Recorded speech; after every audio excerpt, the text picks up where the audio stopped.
Kenyan lawmakers are hearing a petition that seeks to remove 4 electoral commissioners who refused to endorse the result of last presidential election in the country. William Ruto was declared the winner after defeating Raila Odinga with 50.5% of the vote.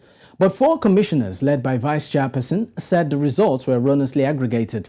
The petitioners, who include 3 individuals, and the Republican Party accused the commissioners of serious violations of the law, gross misconduct and incompetence. Opposition leader Raila Odinga and other key leaders of his defeated Azimio coalition are attending the hearing by Parliament's Justice and Legal Affairs Committee. The committee is expected to present its final report to Parliament. Now, joining me live to discuss this issue is political affairs reporter for KTN News in Kenya, Emmanuel Too. Thank you for joining us, Emmanuel. A pleasure too. All right, so let's get straight to it. Do you think the decision by lawmakers to have these commissioners removed is actually justified? Well, it depends with how you look at it. From the side that is led by the president, that is the government of the day, led by President William Ruto, it is justified, according to them, because they say that, and even a tweet that the president has sent out this morning, of course, just responding to what Raila Odinga said yesterday, that any efforts to return the country back to the old days where there was no rule of law, where there was dictatorship, was going to be met by a lot of pushback.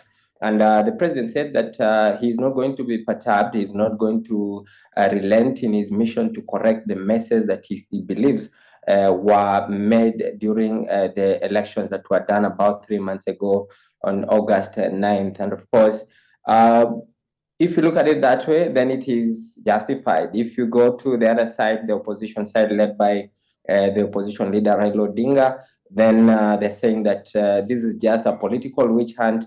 It is a tool that is used, that is being used by the current regime to settle some scores. Because 4 out of 7 commissioners of the Independent Electoral and Boundaries Commission, which is the electoral agency here in Kenya, had opposed or rejected the presidential result outcome. So that is how you look at it, and it's a debate that is still generating a lot of heat.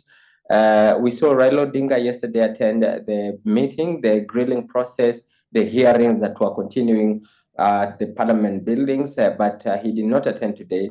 But that has been the situation. We are waiting for the committee, that is the Justice and Legal Affairs Committee of the National Assembly here in Kenya, to make a determination within 14 days, according to the constitutional timelines. All right. Quickly, many are saying that this decision is politically motivated. What's your take on this? Well, it's not a yes and no question, but remember, in Kenya, it is always a political process, but this is a merge between the political process and a legal process, because those in the government that who won during the elections that were concluded say that the 4 commissioners went out to subvert the will of the people, to try and change the outcome of the result and show that there was some division. They're accusing them of gross misconduct, gross violation of the Constitution. And it is the talk that is right there. All the politicians are saying that it is a political mission that is trying to just secure, and of course, secure the next election, which is in 2027 here in Kenya. And the opposition are saying that it is a way of trying to create that process, or creating that procedure to ensure that the next team that comes in office is going to toe the line and, of course, support the government of the day. Remember, the chairperson of the commission, the electoral agency here in Kenya, is retiring in January, alongside the 2 other commissioners who also supported the election result. All right, I might just need to cut in there. Thank you so much for your time, Emmanuel Too.